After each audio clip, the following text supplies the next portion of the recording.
Our application is called Pantreasy. It serves as a platform to allow pantries to communicate more easily with other organizations such as grocery stores and restaurants who have bulk food items that they would like to donate.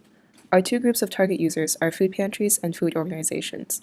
Most food establishments choose to throw away leftover food at the end of the day because it takes effort to get in contact with the food charity programs. We want to provide food distributors a simple, streamlined, and low-effort way of donating food.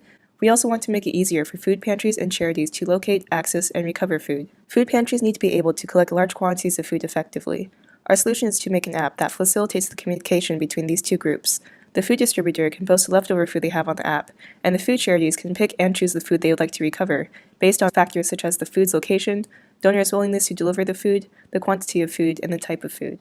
There are existing applications such as Olio, Gooder, Flash Food, and Waste No Food. However, these apps have their shortcomings. Olio targets neighborhood residents instead of food pantries. Food pantries are a much more efficient way to distribute food to people who are food insecure. With Gooder, there is no interface for scheduling pickups for food donations, so pantries and donors need to communicate all logistics off the app through phone or email. Flash Food only targets grocery stores, and their interface doesn't let stores know when customers will be picking up their food. Waste No Food is mainly a web-based marketplace and doesn't have a good adoption rate for its phone app. Therefore, we present our solution.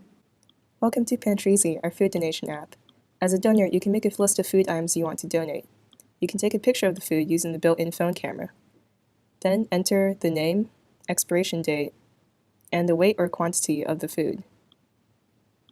After you make a listing, you can keep adding more items to the list. You can also choose whether it's a perishable or a non-perishable food item. Once you're done adding everything, you can confirm the listing.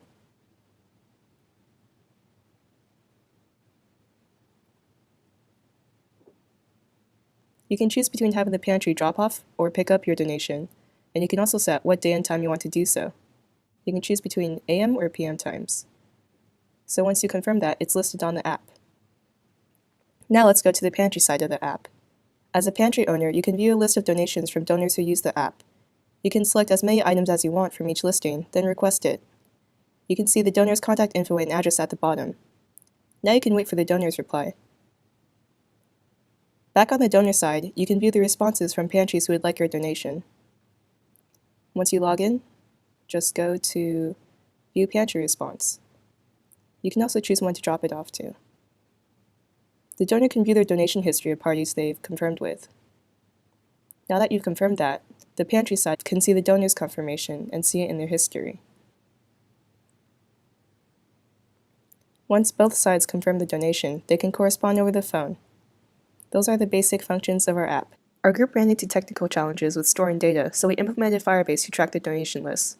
In Firebase, we stored profiles separately with the user's name, address, description, email, profile picture, phone number, and requests. We stored the donations as individual food listings, each composed of items that had their own expiration date, name, image, perishable quality, and quantity. User testing was very helpful in letting us know what buttons were unclear. We realized that the most common issues that arose revolved around the process of adding a donation listing for the donor end. With input from test users, we were able to streamline the process and make it clearer. One of our users had a really helpful point about the organization of food listings for the pantry side. We originally listed each item as a separate listing. When they scrolled down the listings, they commented that it would be a hassle to look through every individual item. We realized it would make more sense to group the listings by donor instead of showing each one individually. If we were to continue this project, we would add search functionality for pantries to sort through donations. We could also add a messaging system so pantries and donors can contact each other directly through Pantreasy. Overall, we're proud of all the work we've put into making this project a reality.